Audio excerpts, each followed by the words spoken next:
금강경은 중국 선종의 성경과 같은 것입니다.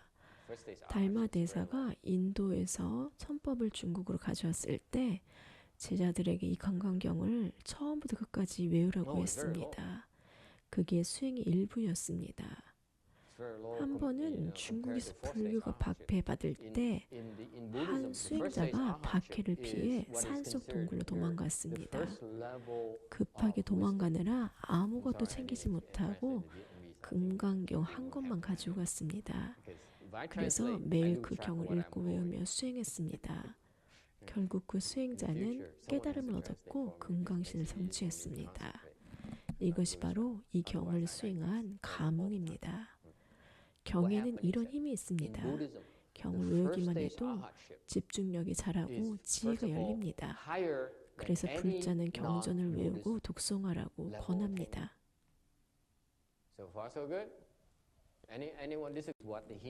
깨달은 사람의 지혜는 두 가지 측면에서 볼 수 있습니다. 첫째는 반야입니다.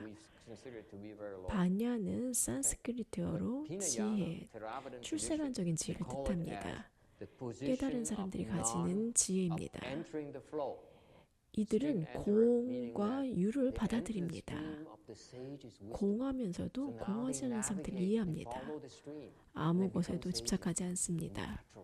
왜냐하면 모든 것이 공이라면 집착할 것이 없기 때문입니다. 무엇 하나 중요하게 여길 것이 없습니다. 이것이 바로 반야지혜입니다.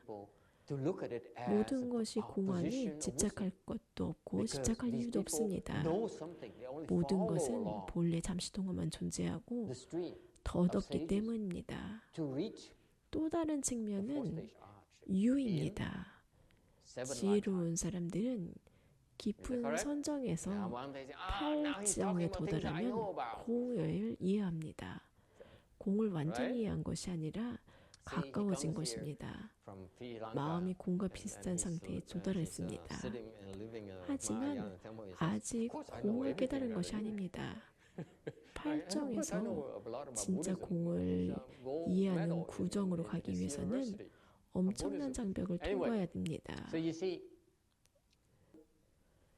그 장애를 넘어서면 공을 이해하게 됩니다.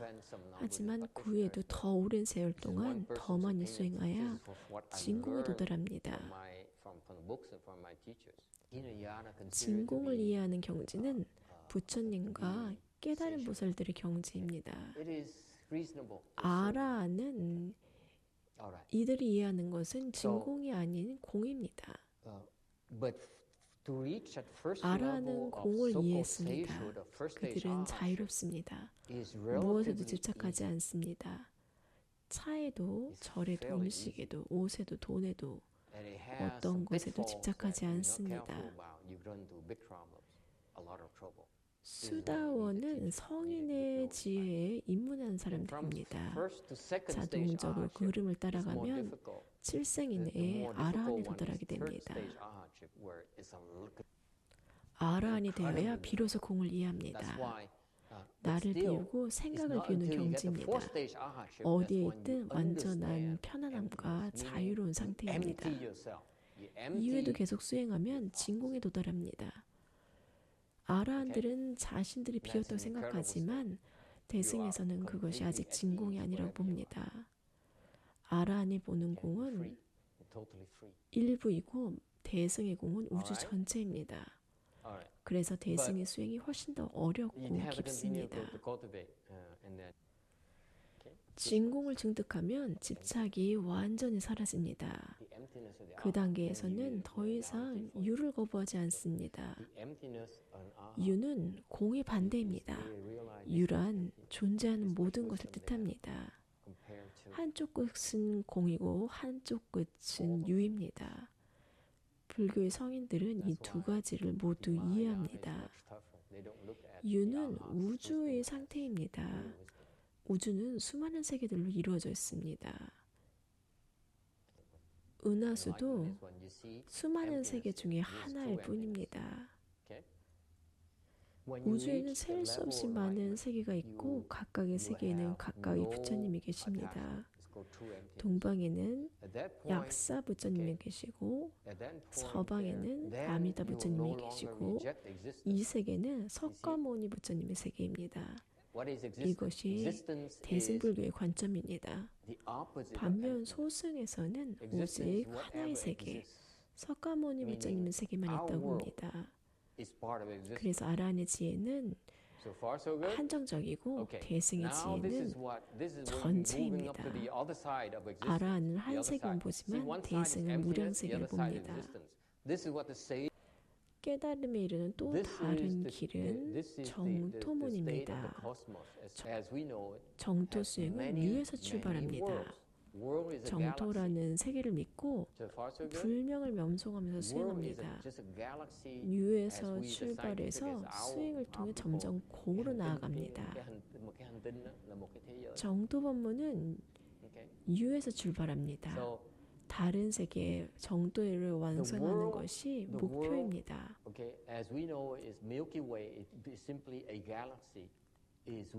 선에서는 명상을 해서 스스로 깨달을 것이라고 합니다. 하지만 이번 생에서 깨달음을 이루지 못하면 어떻게 됩니까? 다시 윤에 들어갑니다. 그리고 다시 처음부터 시작을 해야 됩니다. 그리고 무엇보다 다음 생에 어디에 태어날지 알 수가 없습니다. 이것이 선종의 가장 큰 취약점입니다. 그래서 대승에서는 정토문을 지시합니다. 이것은 석가모니 부처님께서 대승불교에서 제시한 또 다른 길입니다.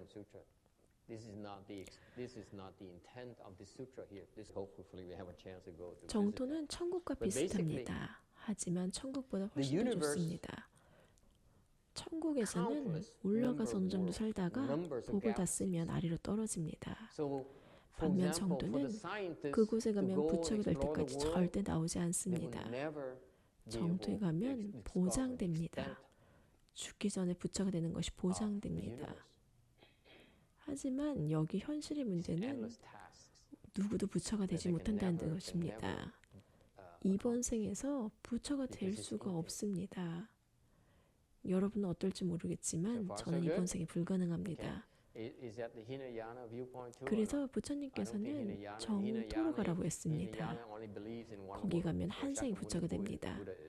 아미타불께서 그것을 보증하여야 합니다. 핵심은 어떻게 가느냐입니다. 부처님 명호만 염하면 된다. 정토에 갈 수 있다. 이렇게 말을 하지만 아무도 이번 생에 갈 수 있다라고 말하지 않습니다. 이것이 오늘날 정토 수행의 약점입니다. 이번 생에서 어떻게 정토를 가는지를 명확하게 이해하지 못하고 있습니다. 아시안들은 이렇게 생각합니다. 명상 이런 건 필요 없어. 명호만 염하면 정토에 갈 수 있어. 하지만 그들은 정토에 못 갑니다. 각 수행법에는 각자의 장점과 단점이 있습니다. 정토가 선보다 낫다고 하는 것은 어리석습니다. 선이 정토보다도 낫다고 하는 것은 더 어리석습니다. 어리석은 쪽은 자신만만한 사람들입니다. 그들은 지혜가 없습니다. 난 맞아, 틀릴 리 없어. 이렇게 말하는 것이 가장 위험합니다. 단계가 올라갈수록 시험은 더 어려워집니다. 그 어려움은 우리가 상상하는 것보다 더 큽니다. 정토에서 주어지는 시험은 예외입니다. 정토에서 주어지는 시험은 부처님께서 주시는 정법의 시험입니다. 그건 안전합니다. 그러나 이 세계에서 시험을 주는 사람들은 과거 우리가 빚을 졌던 사람들입니다. 그들은 우리에게 빚을 받으러 옵니다. 우리를 괴롭히고 혼란스럽게 하고 고통을 줍니다. 우리가 이 세계에 태어난 이유는 선택이 없어서 온 것입니다. 바다에 롭보가 있어서 올 수밖에 없습니다. 여기 있는 이유는 빚쟁이들이 우리에게 청구할 수 있도록 기회를 주기 위해서입니다. 하지만 정토에 가면 그들은 절대 접근할 수 없습니다. 그래서 정토가 훨씬 더 안전한 세계입니다. 한 일화입니다. 한 남자가 번데기를 보고 있었는데 그 틈에 어린 나비가 꿈틀거리는 것이 보였습니다. 나비가 조금씩 몸부림을 치면서 밖으로 나오기 시작을 했습니다. 하지만 잘 나오지 못하니까 다시 번데기 속으로 들어갑니다. 이 남자는 이 나비를 불쌍하게 여겼습니다. 내가 도와줘야지. 그래서 손가락으로 그 틈을 좀 더 찢어주었습니다. 그 덕분에 작은 나비는 번데기에서 빠져나왔습니다. 그리고 날개를 펼쳤습니다. 날개를 퍼덕이며 하늘로 올라가려고 했습니다. 그런데 날개가 너무 작습니다. 몸은 이미 큰데 날개가 너무 작습니다. 날개가 성장하지 못했기 때문입니다. 그제서야 그 남자는 자신의 실수를 깨달았습니다. 내가 도와주지 말았어야 했는데 자연에서는 어린 나비가 스스로 고생하며 나오도록 되어 있습니다. 그 몸부림 속에서 날개가 자라고 강해집니다. 실패하고 실패하면서 그 과정 속에서 몸이 강해지고 성장합니다.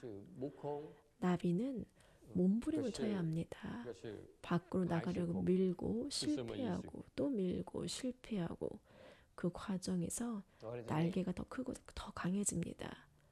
그래서 밖으로 나올 때쯤이면 날아오를 만큼 날개가 충분히 자라있는 것입니다. 자연의 과정을 건드리면 나비를 해치는 셈이 됩니다. 자연에서는 성숙하려면 반드시 실패의 과정을 거쳐야 합니다. 수행도 마찬가지입니다. 성공하기 전에 반드시 실패해야 합니다. 이 사바세계의 모든 어려움과 장애는 여러분의 지혜가 펼치도록 설계된 것입니다. 그러니 어려움을 기꺼이 받아들이세요. 그것들은 여러분을 잘하게 합니다. 성공은 반복되는 실패 끝에 옵니다. 그럼에도 불구하고 포기하지 않는 사람은 결국 성공합니다. 성공은 모두 실패를 겪은 뒤에 나옵니다. 그러니 장애는 여러분에게 좋은 것입니다. 받아들이세요. 왜 이렇게 힘들어요? 라고 불평하지 마세요. 힘든 이유는 바로 그 과정이 여러분의 날개를 더 크고 강하게 만드는 과정이기 때문입니다. 그것이 바로 우리 수행이 그렇게 힘든 이유입니다. 그 과정이 다른 사람보다 여러분의 날개를 더 크고 강하게 만들어주기 때문입니다. 그 테스트를 모두 받아들일 수 있다면 여러분의 기반은 훨씬 더 튼튼하고 넓고 강해집니다. 우리가 명호를 염송한 이유는 더 좋은 세계, 더 안전한 세계에 가기 위한 목적입니다. 그래서 우리는 거기에 집착합니다. 하지만 거기 도착하고 나면 그 다음 목적은 공을 얻는 것입니다.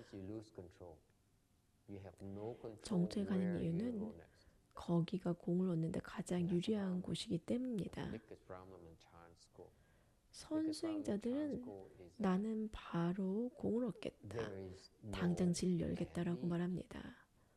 정토 수행자는 먼저 정토에 갑니다. 그리고 거기에서 공을 얻습니다. 목표는 같습니다. 부처가 되는 것, 깨달음에 이르는 것입니다. 선수행도 궁극적으로 최고 지혜, 부처가 되는 것을 목표로 합니다. 정토도 똑같습니다. 하지만 정토문은 먼저 수평으로 안전한 길을 택할 뿐입니다. 정토에 가면 확실하게 공을 얻고 부처가 됩니다. 안전합니다. 반면에 참선은 오르락 내리락이 있습니다. 성공할 수도 있고 실패할 수도 있습니다. 정토는 사실 왕생에 집착합니다. 놓아버리는 것이 아니라 붙잡습니다. 하지만 참선은 모든 것을 놓습니다. 정토에서는 왕생의 원을 붙잡아 갑니다. 거기 가면 부처가 되기 때문입니다. 지금은 말법 시대이기 때문에 참선으로 성공하기가 어렵습니다. 조사들은 이미 말했습니다. 10,000명 중에 1명이 성공한다. 이번 생에 아라한이 될 수 없다고 확신한다면 정토를 닦는 것이 훨씬 낫습니다. 정토는 어떻게 닦습니까? 가장 쉽고 효과적인 방법은 부처님의 명호를 염하는 것입니다. 그리고 부처님 명으로 염할 때는 참선의 기술을 적용하는 것이 좋습니다. 그러면 수행이 올라갈수록 자연스럽게 아미타불이라는 개념에 대한 집착이 줄어듭니다. 그리고 성심성의껏 수행하면 아미타불 형상조차 더 이상 보이지 않는 경지를 이룰 수 있습니다. 그때는 깨달음입니다. 어디든지 자유롭게 갈 수 있습니다. 부처님의 이름을 일심으로 10번 음송하면 확실하게 왕생할 수 있습니다. 하지만 말처럼 쉽지 않습니다. 올바르게 연불하는 법을 모르면 이 10번을 제대로 할 수가 없습니다. 그래서 저는 참선과 정토를 함께 가르칩니다. 참선은 정토를 돕고 정토는 참선 수행에 보험과 같은 역할을 합니다. 들이 균형을 잡아줍니다. 그래서 안전합니다. 정토는 타력입니다. 남이 도와주는 길입니다. 도움을 청할 수 있습니다. 하지만 선은 도움을 청할 수가 없습니다. 스스로 해야 합니다. 깨닫고 싶으면 스스로 자선해야 합니다. 아무도 대신 도와줄 수가 없습니다. 정토에서는 부처님이 명으로 한마음으로 염하지 못하더라도 다른 이들이 도와줄 수가 있습니다. 이것이 정토 법문의 아름다움이며 소승에는 없는 길입니다. 그래서 우리가 더 많은 사람을 등에 지고 갈 수 있다는 말은 빈말이 아닙니다. 큰 배를 가지고 있기, 더 많은 도구를 갖고 있기 때문입니다. 정토 법문은 스스로 명으로 일심불란하게 염하지 못해도 다른 이들을 여전히 도울 수 있습니다. 그러나 도움받을 만한 사람이 되어야 도움을 받을 수 있습니다. 건방지고 어리석고 자만한 사람은 누가 도와주겠습니까? 그런 사람도 왕생할 수 있나요? 절대적으로 불가능한 것은 아닙니다.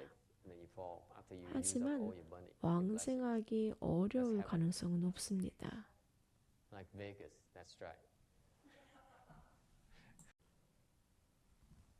정토에서는 항상 도움을 받을 수 있는 가능성이 있습니다.